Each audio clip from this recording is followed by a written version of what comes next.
Where the Sky Touches Concrete. A Hood Eloquence original story. Chapter 1. Everything she carried.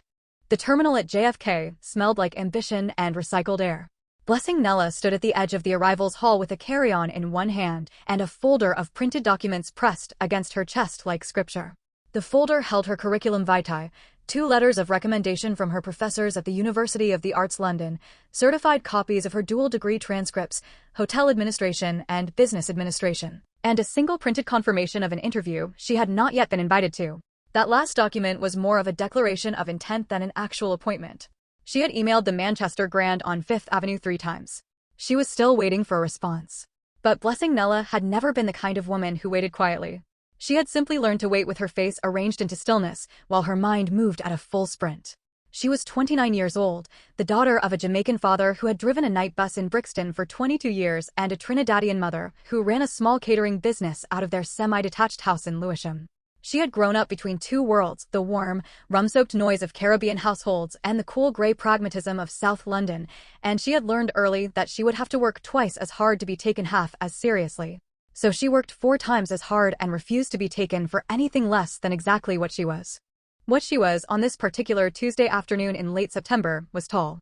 Impossibly, inconveniently tall for a woman who spent most of her life trying not to draw attention to herself. 5 feet 11 inches of warm brown skin, wide dark eyes framed by lashes she had never once needed to lengthen with mascara, cheekbones that caught the light like something sculpted rather than born. She wore her hair pulled back in a neat bun, a cream blouse tucked into high-waisted black trousers, and the kind of low-heeled shoes that said I am professional without the arrogance of a heel. She was, by any reasonable measure, stunning. She did not know this in the way that beautiful women sometimes weaponize their beauty. She knew it the way a person knows they have a stammer, as something that preceded them into rooms, something that made strangers act strangely, something she had learned to quietly apologize for by making herself smaller, softer, more tucked in at the edges. She hailed a cab, gave the driver the address of the service department she had rented for 3 weeks in Midtown, and pressed her face to the window as the skyline of Manhattan announced itself across the East River. Lord, she breathed, barely a whisper. It was bigger than she had imagined. She had studied photographs, read hotel industry reports, memorized the square footage and star ratings and occupancy trends of every major property in the Manhattan market. None of it had prepared her for the actual fact of the city, the way it rose, the way it refused to give the sky more than thin vertical slices of itself. She pressed her fingers flat against the glass. First time? The driver asked, glancing at her in the rearview mirror. Yes. Where are you from? London. But my family is Jamaican. The driver nodded like this explained something. You got family here? No. Just me. He looked at her again in the mirror. She held his gaze without flinching, and he looked away first. Just me, she thought again, and found that it did not frighten her as much as she had expected.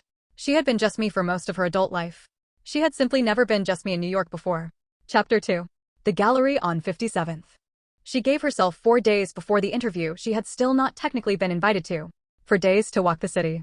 To understand its rhythms, its moods, the way it shifted between neighborhoods like a person changing coats. She walked the length of Central Park twice. She stood outside the Plaza Hotel and studied the way the doormen positioned themselves, the angle of the body, the geometry of welcome. She ate jerk chicken from a food truck on Lenox Avenue and felt, for a moment, like her father was standing beside her. On the 3rd day, she found herself in a gallery on West 57th Street. It was not her intention. She had been walking to the Museum of Modern Art, which she had marked on her phone's map as an appropriate activity for a Tuesday afternoon when one was trying to present oneself as a cultured professional on holiday. But she had turned left instead of right, and the gallery's window had stopped her a large canvas visible from the street, all deep blues and fractured geometric shapes, and something about it had reminded her of her mother's kitchen at night. The way the light from the street came through the curtains and split itself across the floor. She pushed the door open. The gallery was quiet and cool, the walls white and cathedral high, the art spaced with the careful deliberation of things that understood their own worth. There were perhaps 6 other people moving through the space in the unhurried way of people who had nowhere else to be and knew it. Blessing walked slowly, her heels barely sounding on the polished concrete floor, her eyes moving from canvas to canvas.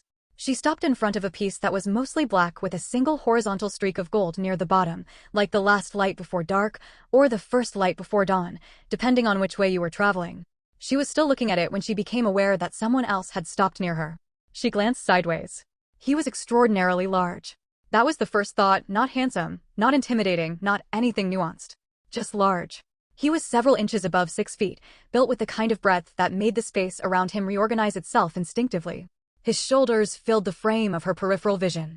He wore a charcoal suit that had clearly been cut for him specifically, because no suit came off a rack for a man built like that, and his hands, she noticed his hands because she always noticed hands, were broad and still, clasped loosely behind his back as he looked at the same painting she was looking at.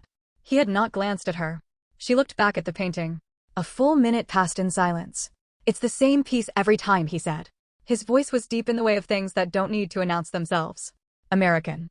East Coast, she thought, not New York exactly, something slightly further south in the vowels. She turned to look at him fully. He was looking at the painting, not at her. "Pardon," she said. Now he looked at her. His eyes were dark brown, set beneath a heavy brow, and they held the particular quality of someone who was accustomed to understanding things quickly. He was, she realized in the second or two she allowed herself to properly register his face, extraordinarily handsome. Not in a way that asked for anything. In the way that good architecture is handsome, structured, intentional, inevitable. "Marcus Webb," he said, nodding at the painting. "He paints the same piece. Over and over. Different sizes, different titles, different buyers. But it's always the same painting. The last light, or the first, he leaves it up to you." Blessing looked back at the canvas. "That's either very deep or very lazy," she said. A pause. Then, quietly, he laughed. It was a surprise sound, like something that had gotten out before he could consider it. "I've been coming to this gallery for 6 years, he said. "Nobody has ever said that. Maybe they were being polite. Maybe." He looked at her then with something that was not quite a smile, but contained all the elements of one. "Andrew," he said, and offered his hand. She shook it. His hand was warm and large, and she was suddenly very aware of her own hand inside it, not unpleasantly, but in the way of a person who has walked into a room and found it warmer than expected. "Blessing," she said. He repeated her name quietly, like he was checking its weight. "That's a beautiful name. Thank you. My grandmother chose it." She retrieved her hand. "Are you a collector?" "Among other things." "You." "Admirer." "I can't afford to collect." "Not yet." "Yet," he said, and something in the way he said it suggested he found this promising rather than presumptuous. They moved through the gallery at the same slow pace without quite agreeing to, pausing at different pieces, occasionally trading observations. She was reserved. She could not help being reserved.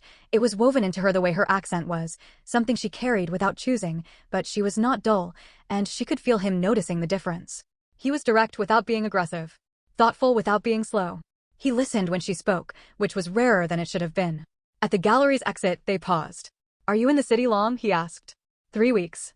"I'm here on holiday, mostly. Seeing if America and I suit each other." "And does it?" She considered the skyline visible through the glass door.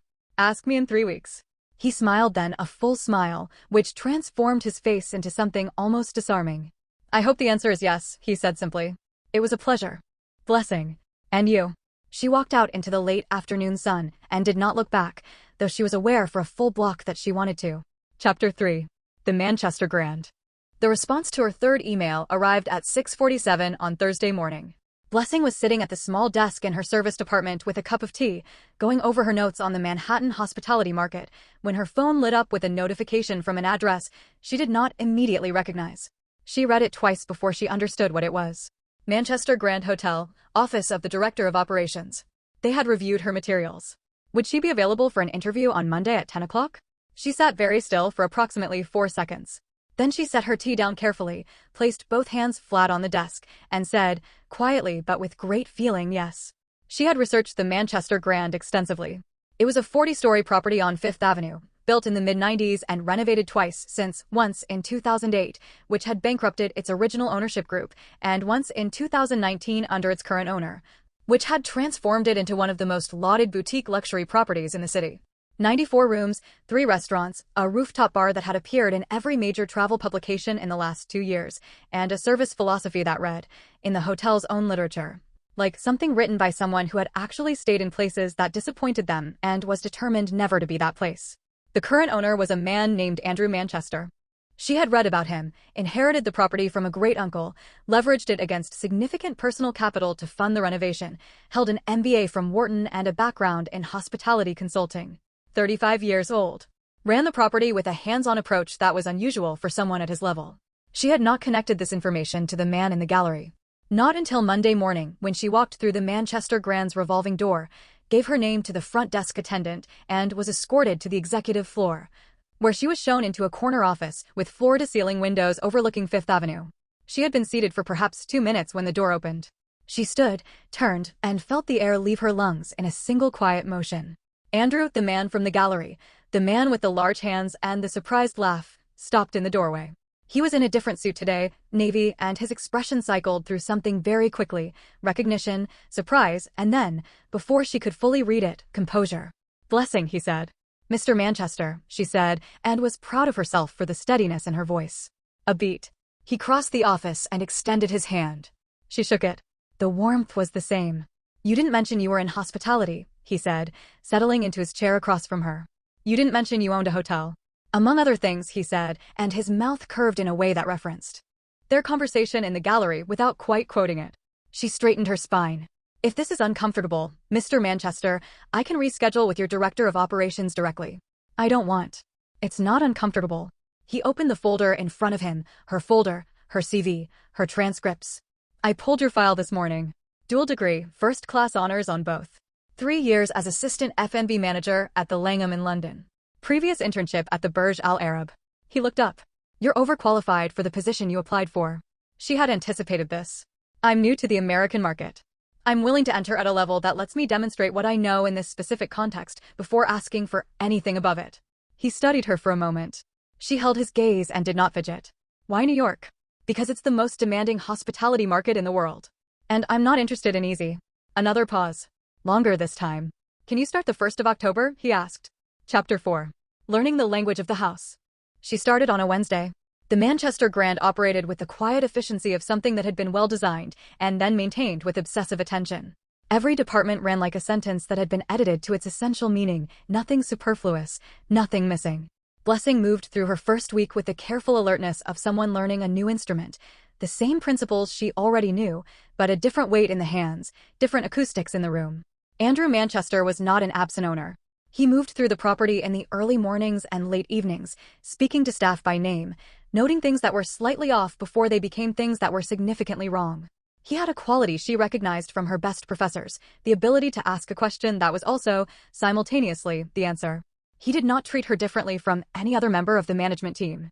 This was, she thought, both professionally correct and, she was forced to acknowledge privately, mildly disappointing. She filed this acknowledgement away under things she was not going to act on and returned her attention to the work. The work was good. She was good at the work. By the end of the second week, the director of operations, a sharp, efficient woman named Claudette who wore reading glasses on a beaded chain and trusted no one until they had proven themselves twice, had begun consulting her on matters that went beyond her official remit. This was, Blessing understood, a test. She treated it accordingly. She stayed late on Thursdays to review the week's occupancy data. She came in early on Mondays to walk the common areas before the guests were fully awake, the way her mentor at the Langham had taught her, because a hotel in the early morning showed you its true character before it had time to compose itself for company. She was on one of these early morning walks, on the third Thursday, when Andrew came around the corner of the corridor on the 14th floor and nearly walked into her. They both stopped. "Early start," he said. "The grout in the tile by the ice machine is cracking," she said, and held up her phone to show him the photograph she had taken. "It needs sealing before it becomes a trip hazard or a complaint." He looked at the photograph. Then at her. "You walk the floors in the morning," he said. It was not a question. "Every Monday and Thursday." He stopped. "I walk them on Tuesdays and Fridays." "I know. I saw you last week." "I adjusted my schedule to cover the days you didn't." Something shifted in his expression. Not dramatically, he was too composed for dramatics, but in the way of a room where someone has just opened a window. "Have you eaten?" he asked. "Not yet. The kitchen starts the staff breakfast at 6:30. Chef Odiano makes these." He paused, apparently searching for a word. "These Kenyan mandazzi. They're not on any menu. You have to be here before the guests wake up to get them." "Is that an invitation?" "It's a statement of fact," he said, but the corner of his mouth moved. "The invitation is implied." They ate in the staff kitchen, standing at a counter, with hot mandazzi and coffee, and talked about the hotel the way two people talk about a thing they both love without quite saying so. She told him about the systems she'd seen working at the Langham that she thought could translate here. He asked questions that told her he had already thought about most of them and wanted to know how her thinking compared to his. It was, Blessing thought on the walk home that evening, the best conversation she had had in a very long time. She filed this, too, under things she was not going to act on. The folder was getting full. Chapter 5. Veronica. She arrived on a Friday afternoon. Blessing was at the front desk reviewing a guest complaint file when the revolving door spun and deposited a woman into the lobby with the deliberate energy of someone who had rehearsed the entrance. She was beautiful in a high-maintenance way, everything carefully constructed, the red wrap dress, the blowout, the nails, the way she scanned the room as if confirming that it was, in fact, beneath her. She spotted Andrew across the lobby, where he was finishing a conversation with the concierge, and her face rearranged itself into something softer, more practiced. Drew. Andrew turned. Something happened in his body, not recoil exactly, but a kind of tightening, the way a person straightens when they have remembered something they would prefer to have forgotten. Veronica. I was in the neighborhood. She crossed the lobby in heels that were more architecture than footwear. I thought I'd stop in, see how the place is running. The place is running fine. He was polite. The politeness was the kind that cost something. Blessing had returned her eyes to the complaint file. She was not watching. She was simply in a position from which watching was unavoidable. Veronica glanced at her. The glance was the kind that takes inventory quickly and efficiently, pricing things. New staff? Veronica asked. Management team, Andrew said. Veronica, I have a 3 o'clock. I'll only be a minute. She touched his arm. I've been thinking about us, Drew. I've been doing a lot of thinking. This isn't the place. Then let me take you to dinner. Somewhere we can actually talk. We've talked, Veronica. We've talked a great deal. He removed her hand from his arm with a gentleness that was also, unmistakably, a finality. I'll have Claudette call you to schedule a proper time. Take care of yourself. He walked away. Not rudely, Andrew Manchester, Blessing was already understanding, did almost nothing rudely, but with the absolute decisiveness of a door that has been properly closed. Veronica stood for a moment in the middle of the lobby. Then she looked at Blessing again with a smile that had nothing warm in it. He'll come around, she said, to no one in particular, and walked back out through the revolving door. Blessing looked down at the complaint file. She was not, she told herself firmly, concerned with whatever that was. She was, however, lying. Chapter 6. What Claudette knew. She did not ask Claudette about Veronica Davis. She did not have to. Claudette had been with the hotel for 11 years and operated as its institutional memory, and she volunteered information the way some people volunteer opinions, when she decided you were ready for it and not before. She decided Blessing was ready on a Wednesday morning, over the seating chart for a corporate event. The woman who came in Friday, Claudette said, without preamble, sliding a pencil behind her ear. Veronica Davis. You want to know? I didn't ask. No. But you're smart enough to want to know and disciplined enough not to ask. That tells me you should probably know. She flipped to the next page of the seating chart. Veronica and Andrew were engaged. 18 months ago. She cheated. He found out about one man, a colleague of hers from her firm. Called off the engagement. Blessing kept her eyes on the seating chart. She's been trying to work her way back in since, Claudette continued. Turns up here once a month or so. He's always polite, always distant, never rude. He's not the kind of man who gets rude. She paused. He's also not entirely over it, which is its own kind of trouble. Why are you telling me this? Claudette looked at her over the reading glasses. Because you walk the floors before the guests wake up, you fixed the grout issue on 14 without being asked, you rearranged the corporate event budget to save us $4,000 and didn't mention it to anyone until I found it in the file. And Andrew has eaten staff breakfast in the kitchen twice this week, and both times it was when you were there. She picked up her pencil. I've been here 11 years. I notice things. Blessing said nothing for a moment. It's professional. Of course it is, Claudette said, in the tone of someone who believes no such thing. Table 9. Where are we putting the CFO? Chapter 7. Second revelation. The corporate event was a success. Blessing had managed the floor for 5 hours with the focused ease of someone who has spent enough time in chaos to understand that calm is a skill, not a temperament. When the caterer was short 2 servers at the last hour, she had covered the gap without any of the guests noticing. When the keynote speaker ran 20 minutes long and compressed the dinner schedule, she had quietly restructured the kitchen's timing so that the food arrived exactly when it should have, as if the delay had always been part of the plan. Andrew had watched this from across the room for approximately 40 minutes before he stopped watching and simply went back to working the room himself. She noticed. She did not let herself think too much about what it meant. After the guests were gone and the clear-up was underway, he found her in the corridor outside the event space reviewing the post-event checklist on her tablet. You restructured the kitchen timing, he said. The speaker ran long. You restructured it without asking anyone's permission. She looked up. I had about 90 seconds to make the call. Was I wrong? No. He said it simply, without making a thing of it. You weren't wrong.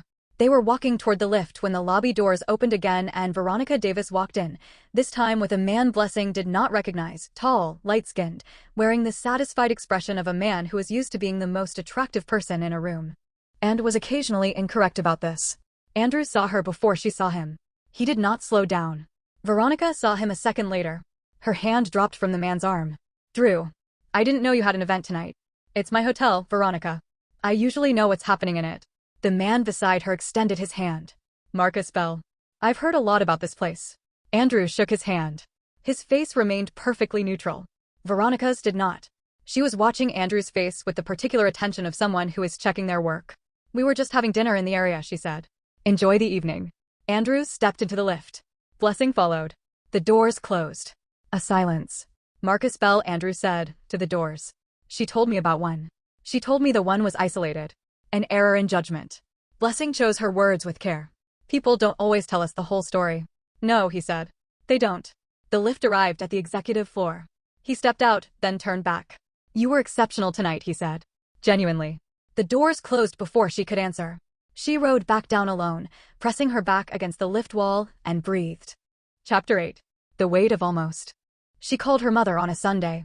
How is America? Her mother asked, in the particular tone she used when she was asking something and also asking something else entirely. Big, Blessing said. Loud. Very sure of itself. And the job. The job is good. The job is very good. And what? Blessing Nella, I have known you for 29 years. There is an and. She was quiet for a moment, sitting on the windowsill of her apartment with the city laid out below her, all that noise and light. There's a man, she said finally. Tell me. He's my employer. Tell me anyway.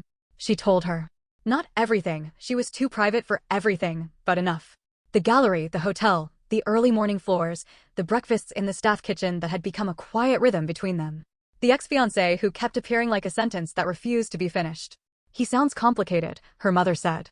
He sounds hurt, Blessing corrected. There's a difference. You sound like you're already defending him.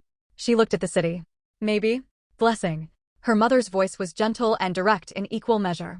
You have always known exactly what you wanted and been very careful about going after it. Don't stop being careful.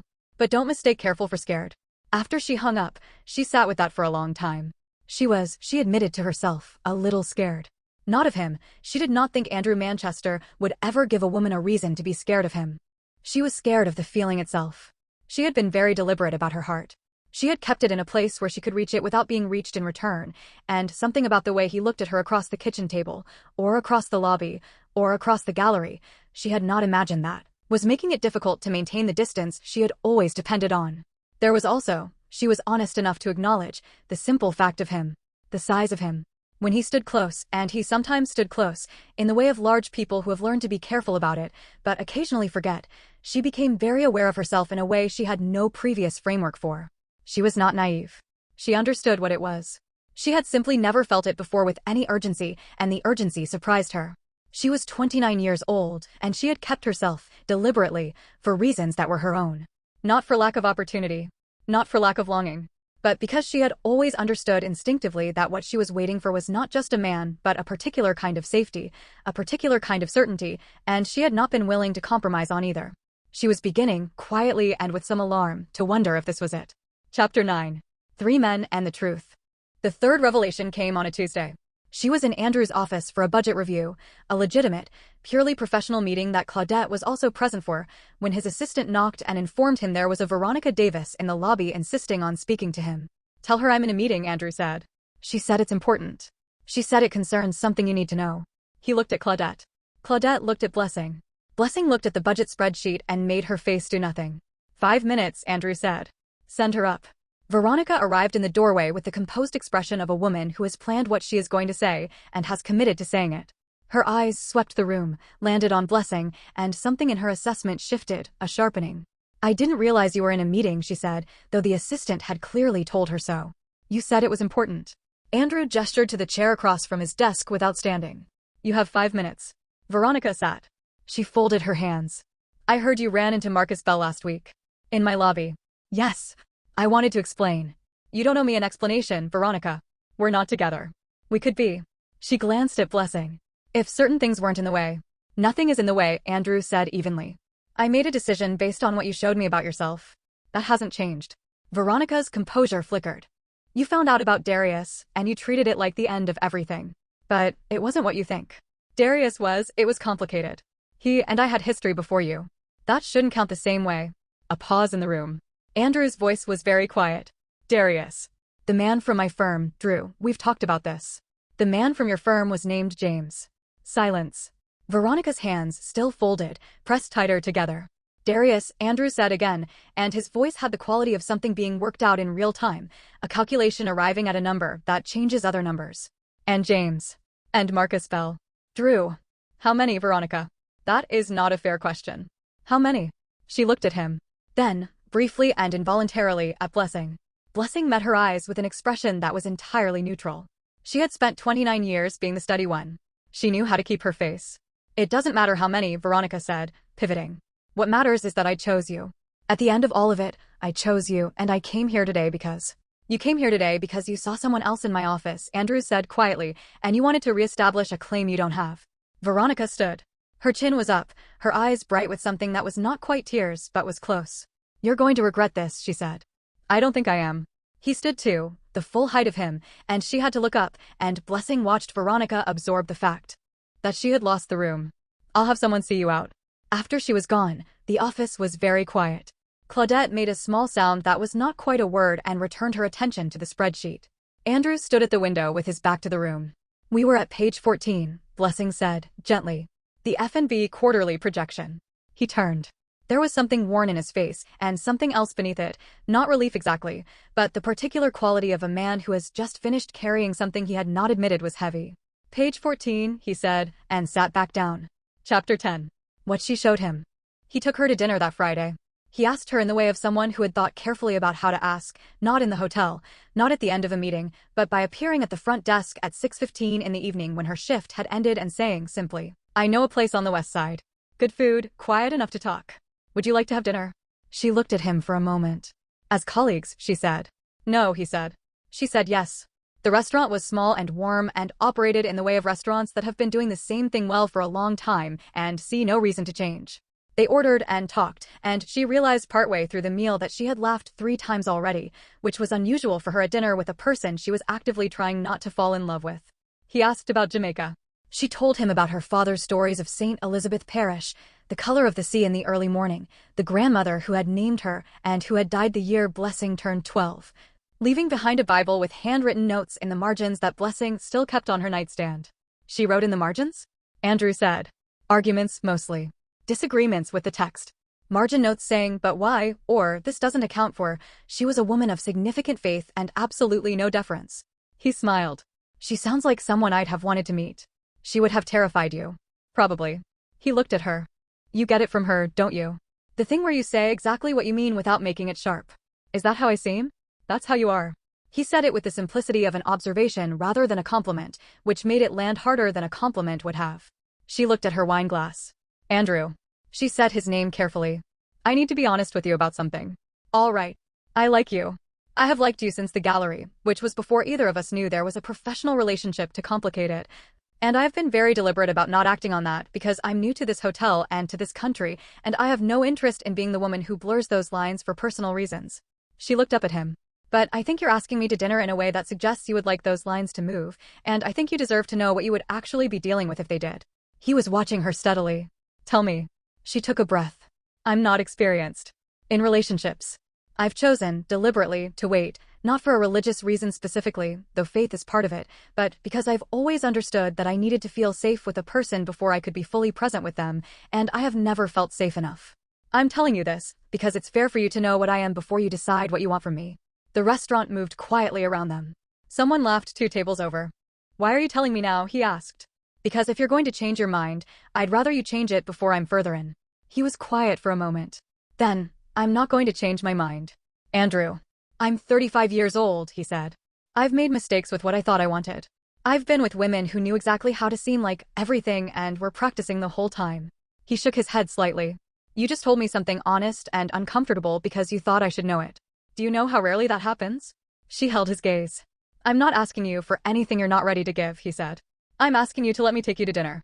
And then maybe to let me take you to dinner again. And we see where that goes. That's a very patient offer. I'm a patient man. His mouth curved. Mostly. She laughed despite herself, and the tension in her chest loosened one careful increment. Chapter 11. The Fourth Revelation. November arrived cold and brilliant, and Blessing settled into the city the way she had always settled into things she chose, completely, without apology. She and Andrew existed in a careful, deliberate space. Dinners on Friday evenings. Walks in Central Park on Sunday mornings when the hotel traffic was slow and they could both step away for an hour. Phone calls late at night when one of them had a thought they hadn't finished and wanted to finish it with the other person. He was patient in the way he had promised to be, and she was grateful for it in a way she was still learning how to show. She watched him become, gradually, lighter. The particular set of his jaw that she had noticed in those first weeks, braced against something, always braced, began to ease. And then Veronica came back. It was a Sunday, which was careless of Veronica, because Sunday was the one day Blessing and Andrew were both in the lobby at the same time without the professional structure that normally organized their proximity. They had just come in from the park. She was still unwrapping her scarf when the revolving door deposited Veronica and a man Blessing had never seen. She recognized, absurdly and immediately, that this man was handsome in a way that was probably professionally useful to him. Andrew saw them first. She felt him go still beside her. Veronica's face when she saw them together, really together, in the casual closeness of people who have been walking side by side for an hour, was a precise map of several feelings arriving at once. She reorganized herself quickly, but not quickly enough. "Drew, I didn't know you'd be here." "It's my hotel," he said, patiently, for what Blessing privately counted as the fourth time she had heard him say this. The man beside Veronica stepped forward. "Theo Marchetti. I've been wanting to visit the Manchester for a while now. Ronnie talks about it constantly." He shook Andrew's hand with the ease of a man who does not know that he is in a situation. Andrew shook it. "Theo. We met at Ronnie's work retreat last spring," Theo said, apparently filling the silence. "You know how those things are. You end up spending a week with people you'd never otherwise." "Last spring," Andrew said. Veronica's hand moved to Theo's arm in the particular way of a woman who wants something to stop and doesn't know how to stop it politely. "The Catskills retreat," Theo said helpfully. "Ronnie, didn't you say you'd spoken to Andrew about the Catskills?" "Theo," Veronica said quietly. "She hadn't," Andrew said. His voice was completely even. He looked at Veronica. She hadn't mentioned the Catskills. The lobby was doing what lobbies do, moving, ringing, humming, and none of it touched the small, still circle in which this conversation was happening. Theo looked between them with the dawning expression of a man realizing he has said something he did not have all the context for. Veronica turned to Andrew with her chin up and her voice steady. "It was before I was going to tell you." "It was." "You don't need to explain," Andrew said. He said it without heat, which was worse. "Not to me. We're not together, Veronica. We haven't been for over a year. Who you spend your time with is entirely your business." "Then why do you keep looking at me like that?" "Like what?" She pointed, somehow, with her whole face. "Like every time you find out something new, it surprises you. Like you expected something different from me, after everything." Andrew was quiet. It was Blessing who said, quietly and without moving, "I think Mr. Manchester is surprised because he keeps finding out things he should have known while he was making decisions. That's not a reflection of his expectations. It's a reflection of what was withheld." Everyone in the small circle looked at her. She met Veronica's eyes without apology. Veronica looked at her for a long time. "You have no idea," Veronica said, "what was between us." "No," Blessing agreed. "I know what's in front of me." Veronica left. Theo, with the quiet dignity of a man in over his head, followed. Andrew stood beside Blessing in the lobby and said nothing for a moment. "4," he said finally. "Don't count," she said. "It doesn't help." He looked at her. "How do you do that? Stay that calm?" "I'm not calm," she said honestly. "I'm just quiet. There's a difference." He reached over, without quite seeming to plan it, and tucked a strand of her hair that had come loose from its pin back behind her ear. His fingers were warm against her cheek for a half-second. "I know," he said softly. "I've been paying attention." Chapter 12. What she was made of. December came in bright and merciless. The hotel ran at 94% occupancy through the holiday season. Blessing managed the Christmas Gala, the New Year's Eve rooftop event, and 2 corporate retreats in the span of 3 weeks, and she did it with the economy of motion of someone who has learned to make a great deal look effortless. Andrew watched her work and she knew he was watching, and she had stopped pretending she didn't know. They had dinner every Friday without fail. They had begun, some weeks ago, to hold hands while walking, not dramatically, not for anyone else, but in the matter-of-fact way of people for whom it has simply become natural. He had kissed her once, in December, outside the restaurant on 10th Avenue, his hands holding her face with a gentleness that was entirely inconsistent with his size, and she had leaned into it and let herself feel it and had not filed it anywhere. She had simply kept it. He was patient. He was constant. When she was working late, and he did not need to be there, he sometimes appeared anyway with food from the kitchen and the ability to be present without demanding anything from her attention. She had not known before that a man could do that, simply be present without making his presence a request. She called her mother in the second week of December. "You sound different," her mother said. "I feel different." "Good different or frightened different?" Blessing thought about it. Both. In a way that doesn't feel like a problem. Her mother was quiet for a moment. Then, your grandmother used to say that the right thing always feels like walking toward something rather than away from it. Like the difference between a light you're moving toward and a shadow you're running from. She really wrote in those margins. Every page. She'd have liked this man, I think. He sounds like someone who knows what he has when he has it. Blessing smiled at the window at the city she had come to. I think so too. Chapter 13. The Last Appearance. Veronica came one final time in January. Blessing had not expected a final time. She had begun to think of Veronica as a weather condition, periodic, disruptive, ultimately passing. But something about the way Veronica walked through the lobby door on that Tuesday morning told Blessing that this was different. She was not performing. She had the specific quality of a person who has made a decision and is arriving at its conclusion. She asked for Andrew and was shown up. Blessing was in the meeting room adjacent to his office reviewing vendor contracts when she heard their voices through the wall. Not the words, just the shape of the conversation. She worked. She was not going to stop working. After perhaps 20 minutes, she heard the outer door, and then footsteps in the corridor, and then silence. She kept working. Andrew appeared in the meeting room doorway a few minutes later. She's not coming back, he said. Blessing looked up. He was leaning against the door frame, hands in his pockets, and he looked, she thought, like a man who has just set down something he had been holding for too long. How do you know? Because she told me. She said she's been offered a position in Atlanta and she's taking it, and she came to say that she knows she made choices she can't undo, and she hopes I'm well. He paused. She also said she could see that I was. And are you? He looked at her across the room. The morning light came through the meeting room windows and sat on the table between them. Yes, he said. She held his gaze. Come here, he said. She got up from the table and walked to where he was standing, and he put his arms around her carefully, the way he always was with her, the particular gentleness of a man who understands his own size. And she pressed her face against his chest and felt the slow steadiness of him, and did not say anything because there was nothing that needed to be said. They stood like that in the doorway for a while, with the hotel moving quietly around them, and Blessing thought, so this is what safe feels like. Not the absence of feeling. Not the quiet of being alone. But this, weight and warmth and certainty, the particular piece of arriving somewhere you did not know you were traveling toward. Chapter 14. Where the Sky Touches Concrete. February.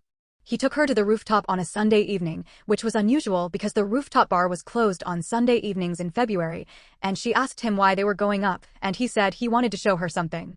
What he showed her was the city. She had seen it 100 times from this roof, the grid of it, the density of it, the way the lights stretched in every direction as if the city had no intention of stopping. But he had arranged for the outdoor heaters to be on and a small table to be set up near the railing with a bottle of wine and the particular attention to detail of someone who has been planning something for a while and has not been entirely able to hide it. You're nervous, she said, watching him. I'm not nervous. You've adjusted your cufflinks 3 times since we came up here. He stopped and looked at his cuffs. Then at her. I'm slightly nervous. She smiled. He sat down across from her and poured the wine, and for a few minutes they were just sitting on the roof of a 40-story hotel in the middle of Manhattan in February, which was, she thought, exactly the kind of life she had come to this country looking for. I want to say something, he said. All right. I came close to something I didn't want to come close to again. After Veronica. I had made up my mind that what I had experienced was what relationships actually were, a kind of sustained negotiation between what a person shows you and what they're actually doing, and I had decided I didn't have the appetite for it anymore. He looked at his hands, then at her. And then you were standing in front of a painting and you told me it was either very deep or very lazy, and I thought, this person is going to change something. I didn't know what. I just knew. She was very still. You're the most honest person I have ever been near, he said. Not honest like simple, honest like you've decided that the truth is the only thing worth spending your time on. You told me who you were on our first dinner, so I could make a real decision. You stood in my lobby and said what needed to be said when I couldn't find the words. You walk the floors of my hotel before the guests wake up because you love the work, and you make me love it more for watching you love it. He paused. I love you. I should have said it before this, and I didn't because I wanted to make sure you had enough time to trust it. Blessing looked at him across the small table, with the city behind him and the cold, clean air around them. I trust it, she said quietly. He reached into his coat pocket. The ring was not flashy. It was a single round stone set in a thin gold band, and it caught the city light and held it, and she understood immediately that he had chosen it with care, not to impress, but to suit, which was exactly right. Blessing Nella, he said, and his voice had that quality it sometimes had, deep and certain and unornamented. Will you marry me? She looked at him. At the ring.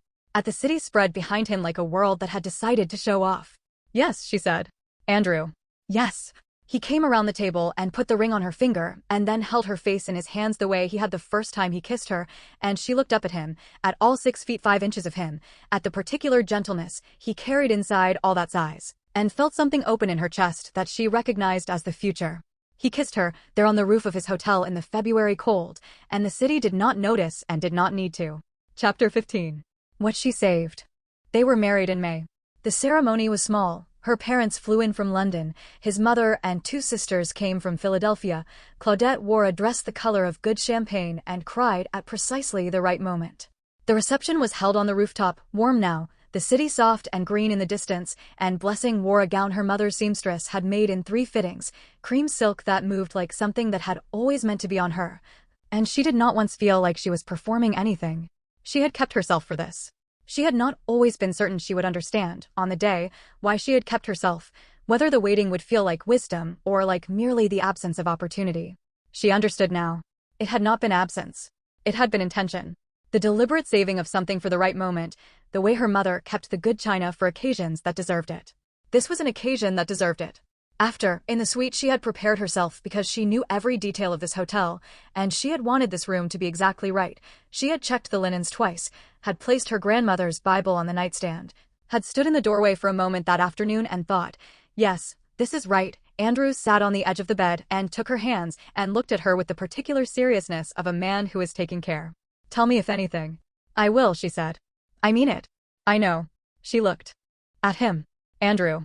I've been waiting for you specifically. I just didn't know your name yet. Something moved across his face that she did not have a word for but recognized as the counterpart to what she felt herself. He reached up and freed her hair from its pins slowly, one by one, the way a person handles something they have decided to take care of for the rest of their life. Outside, the city kept its noise. Inside, it was only them. The end. Thank you for watching. Please like and subscribe.